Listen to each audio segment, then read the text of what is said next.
The Great Pyramid of Giza is, at its core, a tomb.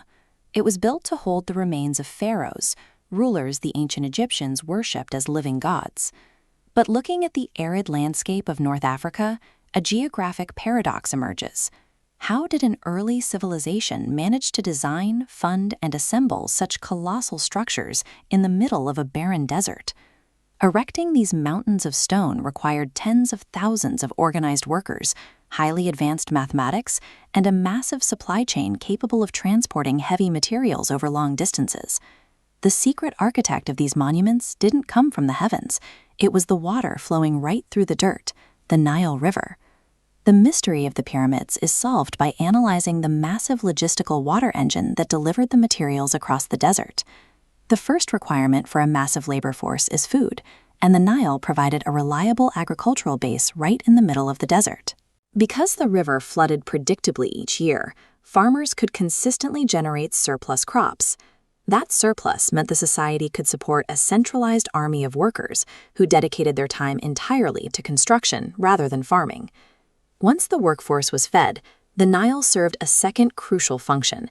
It acted as an aquatic highway, capable of moving heavy materials that would be impossible to drag across miles of sand. Mapping this logistical route shows massive stone blocks quarried in southern Egypt, floated directly upriver to the Giza Plateau. Charting this supply chain reveals the sheer volume, millions of tons of limestone and granite transported through this single network to complete the pyramids. The river took scattered, isolated desert communities and turned them into a highly centralized industrial powerhouse capable of engineering wonders. Coordinating this massive volume of labor and material necessitated a specific administrative breakthrough, a method of long-distance communication.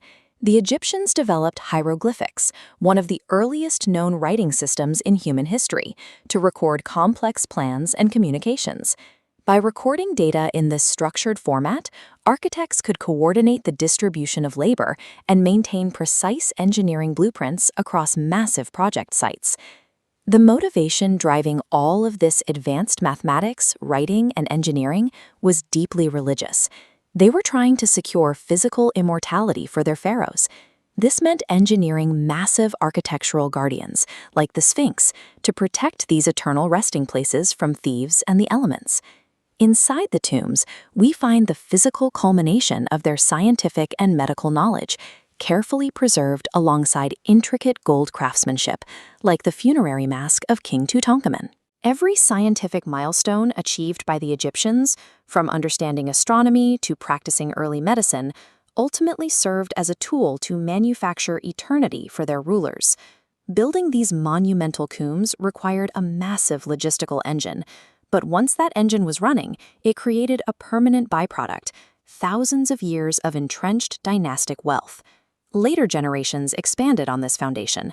They moved beyond isolated tombs and used that wealth to construct sprawling, monumental cities of worship filled with towering stone obelisks and vast temples.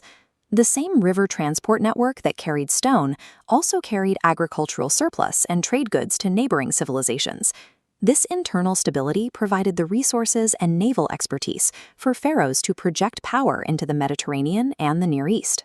At the twilight of the ancient era, this dynastic power culminated in figures like Cleopatra, who used diplomacy and economic leverage to navigate an increasingly interconnected world. The system, originally built to stack limestone blocks, eventually forged a geopolitical superpower that dominated the ancient world for millennia.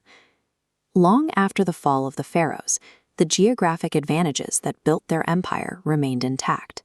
The human footprint around the Nile continued to expand over the centuries, eventually evolving into modern, densely populated hubs like the capital city of Cairo. Thousands of years later, Egypt's geography continues to dictate global movement through the Suez Canal. This artificial waterway, though distinct from the river, utilizes the same strategic location to connect the Mediterranean and Red Seas. When we track international shipping through this specific route, we see how it acts as a shortcut between Africa and Asia, handling a massive percentage of the world's modern cargo. Whether floating limestone blocks for ancient god kings or routing cargo ships for modern global markets, Egypt's mastery of its geography has kept it at the center of human history.